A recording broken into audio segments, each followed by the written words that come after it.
नमरूद की बेटी का ईमान अफरोज वाक़या। बिस्मिल्लाहिर्रहमानिर्रहीम। अस्सलामु अलैकुम रहमतुल्लाहि व बरकातुहू। तमाम तारीफ़ें अल्लाह के लिए हैं, हम उसी की तारीफ़ बयान करते हैं, उसी से मदद के तलबगार हैं। मैं गवाही देता हूँ कि अल्लाह के सिवा कोई भी माबूद बरहक नहीं। नाज़रीन, नमरूद दुनिया का वो वाहिद बादशाह था जिसने पूरी दुनिया पर हुकूमत की थी। ये काफिर था और जिना ज्यादा था। ये वो पहला शख्स था जिसने अपने सर पर ताज रखा था और खुल्लम खुल्ला खुदाई का दावा किया था। नमरूद के दौर में हज़रत इब्राहीम अलैहिस्सलाम मबूस बा रिसालत हुए और हज़रत इब्राहीम अलैहिस्सलाम ने ही नमरूद के बुतों को तोड़ा, जिसकी वजह से नमरूद ने हज़रत इब्राहीम अलैहिस्सलाम को आग में फेंका। जब आग बहुक्म खुदा हज़रत इब्राहीम अलैहिस्सलाम के लिए गुलजार बन गई तो उस वक्त चंद गिने चुने लोगों में से नमरूद की बेटी भी आप पर ईमान ले आई।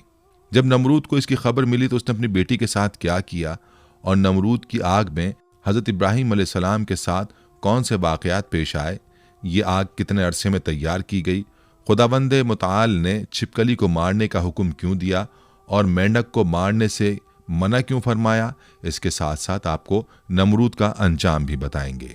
वीडियो में आगे चलने से पहले आपसे गुजारिश है कि वीडियो को स्किप किए बगैर आखिर तक जरूर देखिएगा, और अगर आप हमारे चैनल पर नए हैं तो सबसे पहले हमारे चैनल को सब्सक्राइब कर लें। नाजरीन, नमरूद बड़े तनतने का बादशाह था। सबसे पहले इसने अपने सर पर ताज शाही रखा और खुदाई का दावा किया। ये वलदुज जना था और इसकी मां ने जिना करा लिया था, जिससे नमरूद पैदा हुआ था। सल्तनत का कोई वारिस पैदा ना होगा तो बादशाहत खत्म हो जाएगी, लेकिन ये लड़का बड़ा होकर बहुत इकबालमंद हुआ और बहुत बड़ा बादशाह बन गया। मशहूर है कि पूरी दुनिया की बादशाही सिर्फ 4 ही शख्सों को मिली, जिनमें से 2 मोमिन थे और 2 काफिर। हज़रत सुलेमान अलैहिस्सलाम और हज़रत जुल्करनैन तो साहिब ईमान थे और नमरूद बख्त नसर ये दोनों काफिर थे। नमरूद ने अपनी सल्तनत भर में ये कानून नाफिज कर दिया था कि उसने खुराक की तमाम चीजों को अपनी तहवील में ले लिया था। सिर्फ उन्हीं लोगों को खुराक का सामान दिया करता था जो लोग उसकी खुदाई को तस्लीम करते थे। चुनाचे एक मरतबा हज़रत इब्राहीम अलैहिस्सलाम उसके दरबार में गल्ला लेने के लिए तशरीफ ले गए तो उस खबीस ने कहा कि पहले तुम मुझको अपना खुदा तस्लीम करो, तभी मैं तुमको गल्ला दूंगा। हज़रत इब्राहीम अलैहिस्सलाम ने भरे दरबार में अलल ऐलान फरमा दिया कि तू झूठा है और मैं सिर्फ एक खुदा का परस्तार हूं जो वादहू ला शरीक लहू है। यह सुनकर नमरूद अपने आपे से बाहर हो गया और आपको दरबार से बाहर निकाल दिया और एक दाना भी नहीं दिया। आप और आपके चंद मुताबिईन जो मोमिन थे भूख की शिद्दत से परेशान होकर जाँ बल्ब हो गए। उस वक्त आप एक थैला लेकर एक टीले के पास तशरीफ ले गए और थैले में रेत भर कर लाए और खुदावंद कुद्दूस से दुआ मांगी तो वो रेत आटा बन गई और आपने उसको अपने मुताबिईन को खिलाया और खुद भी खाया। फिर नमरूद की दुश्मनी इस हद तक बढ़ गई कि उसने आपको आग में डलवा दिया, मगर वो आग आप पर गुले गुलजार बन गई और आप सलामती के साथ आग से बाहर निकल आए और अलल ऐलान नमरूद को झूठा कहकर खुदाए वाहदहू ला शरीक की तौहीद का चर्चा करने लगे। नमरूद ने आपके कलमा हक से तंग आकर एक दिन आपको अपने दरबार में बुलाया और मुकालमा बसूरत मनाजरा शुरू कर दिया। नमरूद: ए इब्राहिम, बताओ तुम्हारा रब कौन है जिसकी इबादत की तुम लोगों को दावत दे रहे हो। हजरत इब्राहिम: ए नमरूद, मेरा रब वही है जो लोगों को जलाता और मारता है। नमरूद: ये तो मैं भी कर सकता हूं। चुनाचा उस वक्त ने 2 कैदियों को जेलखाना से दरबार में बुलवाया। एक को मौत की सजा हो चुकी थी और दूसरा रिहा हो चुका था। नमरूद ने फांसी पाने वाले को तो छोड़ दिया और बेकसूर को फांसी दे दी और बोला कि देख लो, जो मुर्दा था मैंने उसको जला दिया और जो जिंदा था मैंने उसको मुर्दा कर दिया। हजरत इब्राहीम अलैहिस्सलाम ने समझ लिया कि नमरूद बिल्कुल ही अहमक और निहायत ही घामड़ आदमी है, जो जलाने और मारने का मतलब ये समझ बैठा। इसलिए आपने उसके सामने एक दूसरी बहुत ही वाज़ेह और रोशन दलील पेश फरमाई। चुनाचे आपने फरमाया, ए नमरूद, मेरा रब वही है जो सूरज को मशरिक से निकालता है। अगर तो खुदा है तो एक दिन सूरज को मगरिब से निकाल दे। हज़रत इब्राहीम अलैहिस्सलाम की ये दलील सुनकर नमरूद मबहूत और हैरान रह गया और कुछ भी ना बोल सका। इस तरह यह मुनाजरा ख़त्म हो गया और हज़रत इब्राहीम अलैहिस्सलाम इस मुनाजरे में फ़तहमंद होकर दरबार से बाहर तशरीफ़ लाए और तौहीद इलाही का वाज अलल ऐलान फरमाना शुरू कर दिया। कुरान मजीद ने इस मुनाजरे की रुदाद इन लफ्ज़ों में बयान फरमाई कि ए महबूब, क्या तुमने न देखा था उसे जो इब्राहिम से झगड़ा उसके रब के बारे में, इस पर कि अल्लाह ने उसे बादशाही दी जबकि इब्राहिम ने कहा कि मेरा रब वो है कि जलाता है और मारता है। बोला, मैं जलाता और मारता हूं। इब्राहिम ने फरमाया, तो अल्लाह तो सूरज को लाता है पूरब से, तू पश्चिम से ले आ। तो होश उड़ गए काफिर के, और अल्लाह राह नहीं दिखलाता जालिमों को। हज़रत इब्राहिम अलैहिस्सलाम खुदाबंद की तौहीद के ऐलान पर पहाड़ की तरह कायम रहे, न कि नमरूद की बेशुमार फौजों से गायब हुए, न उसके जुल्म व जबर से मरूब हुए, बल्कि उस जालिम ने आपको आग के शोलों में डलवा दिया। उस वक्त भी आपके पाए अज़्म इस्तक़लाल में बाल बराबर लग़ज़िश नहीं हुई और आप बराबर नाराए तौहीद बुलंद करते रहे।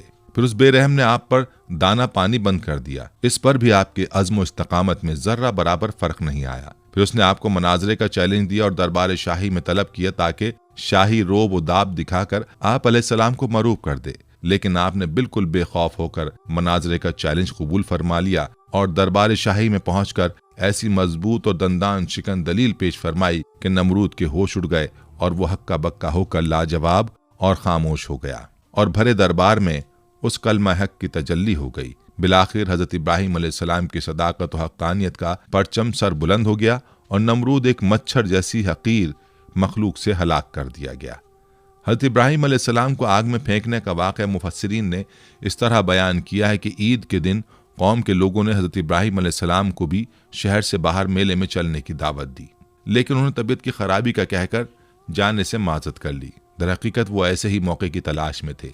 चुनाचे जब पूरी कौम मेले में शिरकत के लिए चली गई तो हजरत इब्राहिम अलैहिस्सलाम एक कुल्हाड़ा लेकर बुतखाने में दाखिल हुए। उनमें से अक्सर उनके बाप आजर के हाथों से तराशे हुए थे। हजरत इब्राहिम अलैहिस्सलाम बड़े देवता के हैकल में चले गए। कौम का सबसे मुक़द्दस देवता बातिल खुदाओं का सरदार माना जाता था। हजरत इब्राहिम अलैहिस्सलाम ने देखा कि वहाँ मौजूद पत्थर और लकड़ी से बनाए गए देवताओं के सामने फल, खानों और मिठाइयों के ख्वान रखे हुए थे जो लोगों ने चढ़ावे के तौर पर नजर किए थे। हजरत इब्राहिम अलैहिस्सलाम ने उन मूर्तियों को मुखातिब करके कहा, ये सब तुम्हारे लिए रखा है, तुम खाते क्यों नहीं? हजरत इब्राहिम ने दोबारा फरमाया, मैं तुमसे मुखातिब हूँ, तुम मेरी बात क्यों नहीं सुनते, मेरी बात का जवाब क्यों नहीं देते? हजरत इब्राहिम अलैहिस्सलाम ने हथौड़े से उनको तोड़ दिया, लेकिन सिर्फ एक बुत को रहने दिया और उस बुत के कांधे पर कुल्हाड़ा रखकर चले गए। फिर रात गुजरने के बाद सुबह को जब नमरूदियों की वापसी हुई तो उन्होंने अपने बुतखाने में हशर का मंजर देखा। उनके खुदाओं के हशर नशर ने उनके पैरों तले जमीन निकाल दी। इस वाक़े की खबर सबसे पहले नमरूद को दी गई। नमरूद ने कहा कि जब किसी को देखा नहीं गया, क्यों कर किसी को सजा दी जा सकती है? इस पर उन लोगों ने जिन्होंने हजरत इब्राहिम अलैहिस्सलाम को ही कहते हुए सुना था, खुदा की कसम मैं तुम्हारे बुतों को ठीक कर दूंगा, नमरूद से कहा कि काम सिर्फ इब्राहिम का है। नमरूद ने कहा कि मैं सिर्फ तुम्हारे कहने पर सजा ना दूंगा, ज़रूरत है कि उसको गिरफ्तार करके सरेआम लाया जाए। चुनाचे उसने उनकी गिरफ्तारी का हुक्म दे दिया और हजरत इब्राहिम अलैहिस्सलाम को गिरफ्तार करके नमरूद के दरबार में हाजिर किया गया। दरबार लोगों से खचाखच भरा हुआ था। हजरत इब्राहिम अलैहिस्सलाम रोब और वक़ार के साथ दरबार में दाखिल हुए और शाही प्रोटोकॉल को नज़रअंदाज करते हुए नमरूद के सामने जा खड़े हुए। कुरान करीम में इस हवाले से फरमाया गया, तर्जुमा, कहने लगे, हमारे माबूदों के साथ ये सलूक किसने किया है? बेशक वो तो जालिमों में से है। लोगों ने कहा, हमने एक नौजवान को उनका जिक्र करते हुए सुना है, उसका नाम इब्राहिम है। वो बोले कि उसे लोगों के सामने लाओ ताकि वो गवाह रहें। जब इब्राहिम अलैहिस्सलाम आए तो उनसे कहा, क्या हमारे माबूदों के साथ ये काम तूने किया है? इब्राहिम अलैहिस्सलाम ने कहा कि ये काम उस बड़े बुत ने किया होगा। अगर ये बोलते हैं तो इनसे पूछ लो। वो सर नीचा करके बोले, तुम जानते हो कि ये बोल नहीं सकते। सूरह अंबिया आयत 58-65। हजरत इब्राहिम अलैहिस्सलाम का ये अमल जहां साहिब इख्तिदार लोगों और खुद नमरूद पर बिजली बनकर गिरा, वहीं इस अमल से अवामुन्नास के दिलों में हजरत इब्राहिम अलैहिस्सलाम की जुर्रत और हौसले की दाग बैठ गई। मजहबी पेशवाओं ने पुररोब आवाज में पूछा, ए इब्राहिम, हमारे बुतों की तौहीन किसने की है? हजरत इब्राहिम ने जवाब दिया, हथौड़ा बड़े बुत के कांधे पर है, उससे पूछो ये सब किसने किया है। पुजारी निदामत और शर्मिंदगी से सर झुका के बोले, इब्राहिम, तुम खूब जानते हो कि पत्थर की मूर्तियां बोलती नहीं है। हजरत इब्राहिम ने फरमाया, जब ये बोलते नहीं, हरकत नहीं कर सकते, अपना दिफा नहीं कर सकते, तो तुम इनसे नफा पहुंचाने की उम्मीद क्यों रखते हो और नुकसान होने का अंदेशा क्यों करते हो? तुम पर अफसोस है कि तुम कायनात के मालिक अल्लाह को छोड़कर झूठे माबूदों को पूजते हो। क्या तुम अक्ल व शऊर नहीं रखते? हजरत इब्राहिम अलैहिस्सलाम की तकरीर बुत परस्तों के अकायद पर ऐसी कारी ज़रब थी कि नमरूद ने अपनी खुद साख्ता खुदाई को जमीन बोस खुदाई को जमीन बोस होते हुए देख लिया। नमरूद चालाक आदमी था। उसने हजरत इब्राहिम अलैहिस्सलाम से पूछा, ए इब्राहिम, तू अपने बाप दादा के दीन की मुखालफत क्यों करता है? तू उन मुकद्दस बुतों को माबूद मानने से क्यों मुनकिर है? हजरत इब्राहिम अलैहिस्सलाम ने फरमाया, अल्लाह ताला सारी कायनात के तन्हा मालिक हैं, हम सब उसकी मखलूक हैं। पत्थरों लकड़ियों से बनाए हुए बुत खुदा नहीं, ये तो अपनी सलामती और हिफाजत के लिए भी दूसरों के मोहताज हैं। परस्तिश के लायक वो हस्ती है जो किसी किस्म की एहतियाज नहीं रखती और तमाम मखलूक उसकी मोहताज है। ये सुनकर नमरूद बोला, अगर मेरे अलावा कोई रब है तो उसका ऐसा वस्फ बयान कर जिसकी कुदरत मुझ में ना हो। हज़रत इब्राहिम अलैहिस्सलाम ने फरमाया, मेरा रब मौत और हयात पर कादिर है। नमरूद बोला, जिंदगी और मौत तो मेरे कब्जे कुदरत में भी है। उसने एक कैदी को, जिसकी मौत की सजा का हुक्म हो चुका था, जान बख्शी कर दी और दरबार में मौजूद एक शख्स की गर्दन मारने का हुक्म सादिर कर दिया। हज़रत इब्राहिम अलैहिस्सलाम ने नमरूद से कहा, कायनात का हर जर्रा मेरे रब का मोहताज है। सूरज उसके हुक्म से हर रोज मशरिक से निकलता है और मगरिब में डूब जाता है। तू सूरज को मगरिब से निकाल कर दिखा। मजहबी पेशवाओं और बादशाह के अकायद की तकजीब ने ऐवान नमरूद में दरारें डाल दी। अरबाब इख्तिदार ने शोर गोगा बुलंद किया कि इब्राहिम हमारे देवताओं की तौहीन का मुर्तकिब हुआ है और बाप दादा के मजहब को झुटलाता है। उसकी सजा यह है कि उसे आग में फेंक दिया जाए। बुतों को तोड़ने का अमल नमरूद समेत पूरी कौम के लिए नाकाबिल माफी जुर्म था। लिहाजा फैसला किया गया कि हज़रत इब्राहिम अलैहिस्सलाम को आग में डाल दिया जाए ताकि आइंदा किसी को बुतों की बेहुरमती करने की हिम्मत ना हो। चुनाचे पूरी कौम लकड़ियां जमा करने के अमल में मसरूफ हो गई। यहाँ तक कि अगर कोई बीमार पड़ जाता या किसी का कोई काम ना होता तो वो मन्नत मानता कि अगर मुझे शिफा हो गई या मेरा काम मुकम्मल हो गया तो मैं इब्राहिम अलैहिस्सलाम को जलाने के लिए लकड़ियों का गट्ठा दूंगा। एक मुद्दत तक कौम लकड़ियां जमा करती रही। जब लकड़ियों का पहाड़ खड़ा हो गया तो एक बहुत गहरी खंदक खोदी गई। लकड़ियों के उस ढेर को उसमें डाला गया। अजाइबुल क़साइस अल्लामा अब्दुल वाहिद बिन मोहम्मद अल मुफ्ती सफ़ा नंबर 87 में है कि नमरूद ने उनको गिरफ्तार करके कि लोहे वाले तंदूर में बंद करा दिया और उसमें भरपूर आग जलवा दी। काफ़ी देर के बाद जब उन्हें बरामद किया तो जैसे कि वो तैसे थे, यानी उनको कोई गजन उस आग से ना पहुंची। नमरूद ने हुक्म दिया इन्हें कैद खाने में बंद कर दिया जाए, उनको ख़त्म करने का कोई और हल तलाश किया जाए। चुनाचे एक रिवायत की बिना पर 40 दिन और एक रिवायत की बिना पर 7 साल कैद में रखा और उस दौरान उन्हें नजर आतिश करने का फैसला किया।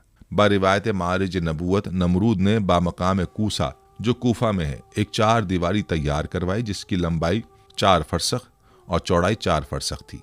उसकी बुलंदी 100 गज थी। और बारिवायत रोज़तुल सफ़ा, उसकी लंबाई 60 गज, चौड़ाई 40 गज और बुलंदी 20 गज थी। जब 4 दीवारी मुकम्मल हो गई तो उसने हुक्म दिया कि इसे अच्छी जलने वाली लकड़ियों से भर दिया जाए। चुनाचे उसे लकड़ियों से पुर कर दिया गया। एक रिवायत में कि ये 4 दीवारी 1 माह में पुर की गई और चारों तरफ वो जलने लगी। जब उसके शोले भड़के तो उन्होंने मीलों यह आलम पैदा कर दिया कि कोई करीब ना जा सकता था, कोई परिंदा फजाए बाला तक उस पर से गुजर ना सकता था। तिबरी में है कि आग को भड़काने में 2 साल लगे थे। उसमें यह भी है कि 4 दीवारी के बाहर भी लकड़ियां जमा की गई थीं। आग तो रोशन कर दी गई, लेकिन अब कोई रास्ता ऐसा ना था कि हज़रत इब्राहिम अलैहिस्सलाम को आग में डाला जा सके, क्योंकि करीब कोई नहीं जा सकता था। लोग इसी तरद्दुद और मशवरे में थे कि शैतान ने उन्हें मंजनीक बनाने का मशवरा दिया और बनाने की तरकीब बताई। जब मंजनीक तैयार हो गई तो उसने उसमें पहले एक बड़ा पत्थर रखकर फेंका। जब तजर्बे ने बता दिया कि मंजनीक ठीक बन गई है और काम ठीक कर रही है तो हज़रत इब्राहिम अलैहिस्सलाम के हाथ पांव बांधे गए और गले में भी तौक़े आहिन डाला गया। फिर मंजनीक में बिठाकर उन्हें फेंका गया। एक रिवायत में कि जब हाथ पांव बांधे गए तो हज़रत इब्राहिम अलैहिस्सलाम ने बारगाह खुदाबंदी में हाथ उठाकर कहा, ला इलाहा इल्ला अंता सुब्हानका रब्बुल आलमीन लकल हम्द व लकल मुल्क। ला इलाहा इल्ला अंता सुब्हानका रब्बुल आलमीन लकल हम्द व लकल मुल्क। हज़रत इमाम बुखारी रहमतुल्लाह अलैह ने हज़रत इब्न अब्बास रज़ी अल्लाह अन्हु से रिवायत की है कि जब हज़रत इब्राहिम अलैहिस्सलाम को आग में फेंका गया तो उन्होंने कहा, हस्बुनल्लाहु व निअमल वकील। तर्जुमा, हमें अल्लाह ही काफ़ी है और वो बेहतरीन कारसाज है। हज़रत अबू हुरैरा रज़ी अल्लाह अन्हु से मरवी है कि रसूल अकरम सल्लल्लाहु अलैहि वसल्लम ने फरमाया कि जब हज़रत इब्राहिम अलैहिस्सलाम को आग में डाला गया तो उन्होंने कहा, ऐ मेरे अल्लाह, तू आसमान में तन्हा और ज़मीन में तेरी इबादत करने वाला तन्हा है। एक रिवायत में कि उसी दौरान आसमान के मौजिज़ फरिश्ते बारगाह खुदाबंदी में हाजिर होकर अर्ज़ करने लगे कि मालिक, रुए ज़मीन पर एक इब्राहिम है जो तेरी वहदानियत की तबलीग कर रहे हैं। अब उन्हें भी नजर आतिश किया जा रहा है। हमारे मालिक तो उनको बचाने के लिए हमको हुक्म दे। हुक्म हुआ, जाओ, अगर इब्राहिम तुम्हारी मदद कबूल कर लें तो बेशक तुम उनकी इमदाद करो। वो फरिश्ते ज़मीन पर नाजिल हुए और हज़रत इब्राहिम अलैहिस्सलाम की खिदमत में मदद करने की ख्वाहिश की। हज़रत इब्राहिम अलैहिस्सलाम ने इमदाद कबूल करने से इनकार कर दिया। फिर वो फरिश्ते आए जो हवा और पानी पर मुतय्यन है। फरिश्ते हवा ने कहा कि आप कहें तो हम आंधी के जरिए इस आग को मुंतशिर कर दें। आपने फरमाया, मैं मौका इम्तहान में हूँ, मुझे तुम्हारी इमदाद की ज़रूरत नहीं है। फिर पानी वाला फरिश्ता आगे बढ़ा और उसने भी कहा कि अगर आप कहें तो पानी बरसाकर आग को बुझा दूं। इरशाद हुआ, ज़रूरत नहीं है। अलगर्ज हज़रत इब्राहिम अलैहिस्सलाम को मंजनीक में रख कर फेंका गया। वह हवा में उलटते पुलटते जा रहे थे कि हज़रत जिब्रील अलैहिस्सलाम ने बढ़कर इस्तकबाल किया और उनसे मुलाकात करके कहा, इब्राहिम, तुम्हें कोई हाजत है? फरमाया, बेशक है, लेकिन तुमसे नहीं। फिर हज़रत जिब्राइल अलैहिस्सलाम ने कहा कि अच्छा, मालिक ही की तरफ रुजू करो। कहा, सवाल की ज़रूरत नहीं, हमारे हाल का उसे इल्म होना ही काफ़ी है। मुख्तसर ये कि हज़रत इब्राहिम अलैहिस्सलाम भड़कते हुए शोलों में पहुँचे, फिर नीचे की तरफ आग के दरमियान वारिद हुए। फरमाने बारी ताला आग को पहुँच चुका था। ऐ आग, सलामती के साथ इब्राहिम के लिए ठंडी हो जा। आग गुले गुलजार बन गई, फूलों की कसरत हो गई। सिद्दीक़ा बयान है कि फरिश्तों ने हज़रत इब्राहिम अलैहिस्सलाम को ज़मीन पर बिठा दिया। उनके बैठते ही उनके करीब चश्मा जारी हो गया, गुलाब और नरजिस के फूल खिल गए। एक रिवायत में हज़रत इब्राहिम अलैहिस्सलाम जो ही वसत आग में पहुँचे, हज़रत जिब्रील अलैहिस्सलाम ने फ़ौरन बलूल का एक तख्त बिछाकर उस पर उन्हें बिठाया। उनके तख्त पर बैठते ही चश्मा आब जारी हुआ और गिर्द गिर्द फूलों के दरख्त नुमाया हो गए। एक रिवायत में कि जली हुई लकड़ियों के बाकी हिस्से को, जो जलने से रह गया था, उसे हज़रत जिब्रील अलैहिस्सलाम ने ज़मीन में नस्ब कर दिया और उससे हरे भरे दरख्त पैदा हो गए जिनमें ताज़े फूल लगे हुए थे। उसी दौरान में नमरूद ने अपने मीनार पर जाकर इब्राहिम अलैहिस्सलाम की तरफ जो निगाह की तो उन्हें जन्नत नुमा गुलजार में बैठा हुआ देखा। उसे ख्याल था कि वो जल भुनकर राख हो गए होंगे। जब उसने उन्हें इस हाल में देखा तो बहुत हैरान हुआ और उसके दिल में ख्याल पैदा हो गया कि आपको ये आग नहीं जला सकी और आप सही और सालिम बरामद होंगे तो लाज़िमन मेरे लिए और ज़्यादा मुज़र साबित होंगे। यही कुछ सोचकर उसने अपने कारकुनों को हुक्म दिया कि मंजनीक के ज़रिए से इब्राहिम पर पत्थर फेंके जाए। चुनाचे बड़े बड़े पत्थर उस राख में फेंके गए। वो पत्थर बारिवायत अजाइबुल क़सस सफ़ा नंबर 88 एक मकाम पर हवा में जमा हो गए और बाहुक्म खुदा बादलों की सूरत इख्तियार करके बरसने लगे, जिसके नतीजे में उस हिस्से के अलावा जो गुलजार बना हुआ था, जिस कदर भी आग इस तवील चार दीवारी में थी, सब बुझ गई। अल्लामा मुस्जद तहरीर फरमाते हैं कि दुनिया में सबसे पहले जो मंजनीक बनाई गई थी वो वही थी जिसमें रख कर हज़रत इब्राहिम अलैहिस्सलाम को आग में डाला गया। यह मंजनीक मकाम कूसा में, जो कूफा के एक गांव कंजारा में वाक़ शैतान के हाथों बनी थी। उन्होंने हयातुल क़ुलूब के सफ़ा नंबर 90 में तहरीर फरमाया है कि हज़रत इब्राहिम अलैहिस्सलाम को जब हाथ पांव बांध कर मंजनीक में रखा तो उनके चचा आज़र, जो हुकूमत नमरूद का वज़ीर था, हज़रत इब्राहिम अलैहिस्सलाम के पास आया और उनके रुखे मुबारक पर एक तमाचा मारकर कहा, अब भी अपनी हरकत से बाज आ जा और नमरूद की खुदाई को तस्लीम कर ले। हज़रत इब्राहिम अलैहिस्सलाम ने फरमाया, जो खुदा है खुदाई उसी की तस्लीम की जाएगी और उसी की तस्लीम शुदा है। ये ना खुदा है ना इसकी खुदाई मानी जा सकती है।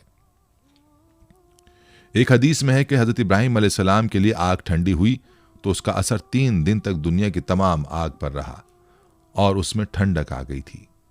उलमा फरमाते हैं कि अगर अल्लाह ताला ठंडी के साथ सलामती वाली ना कहता तो उस आग की ठंडक हज़रत इब्राहिम अलैहिस्सलाम के लिए नाकाबिले बर्दाश्त होती।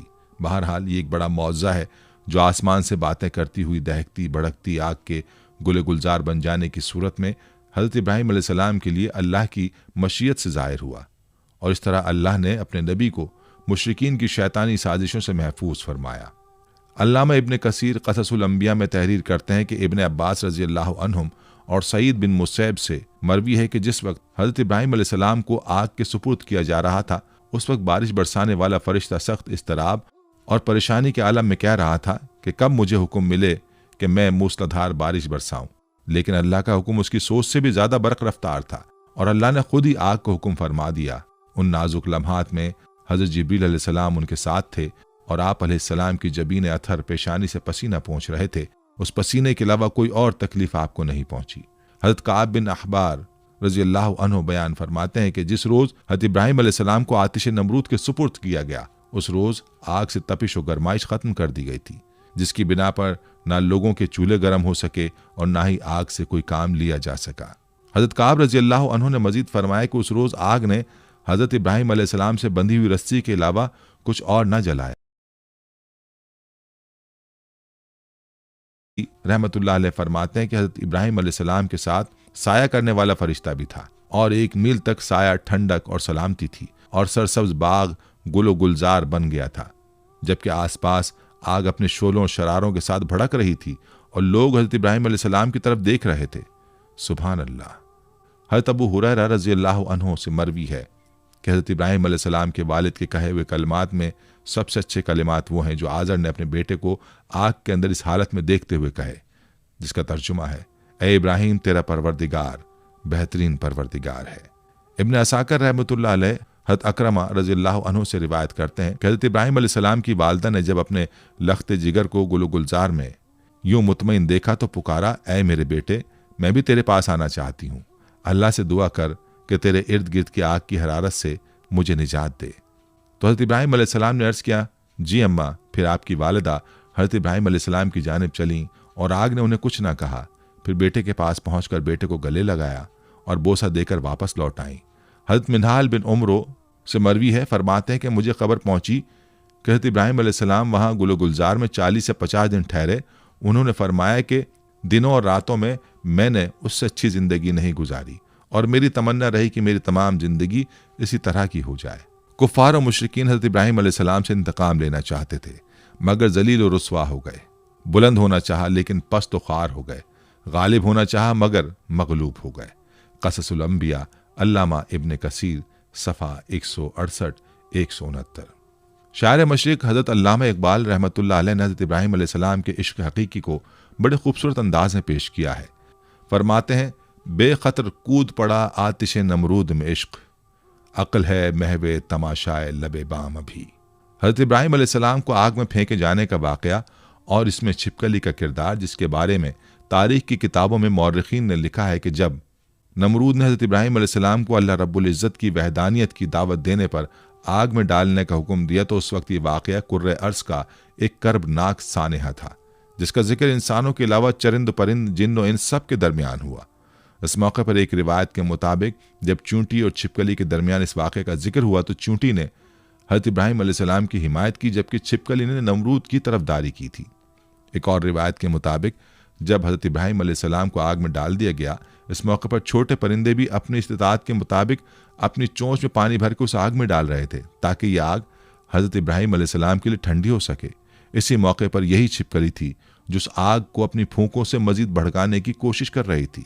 एक और रिवायत के मुताबिक एक बार एक सहाबी फ़क़ीह बिन मुग़ीरा रज़ियल्लाहु अन्हु की आज़ाद करदा एक ग़ुलाम औरत जब बीबी आयशा रज़ियल्लाहु अन्हा के घर गई तो उन्होंने वहाँ एक नेज़ा पड़ा हुआ देखा।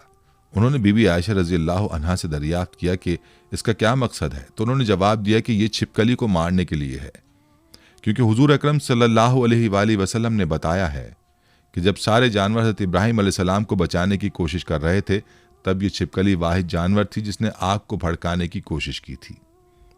हज़रत फ़ाकिहा बिन मुग़ीरा की आज़ाद करदा लौंडी साहिबा से रिवायत है कि सैयदा आयशा रज़ियल्लाहु अन्हा के पास एक नेज़ा हुआ करता था। मैंने उनसे पूछा कि आप इससे क्या काम लेती हैं?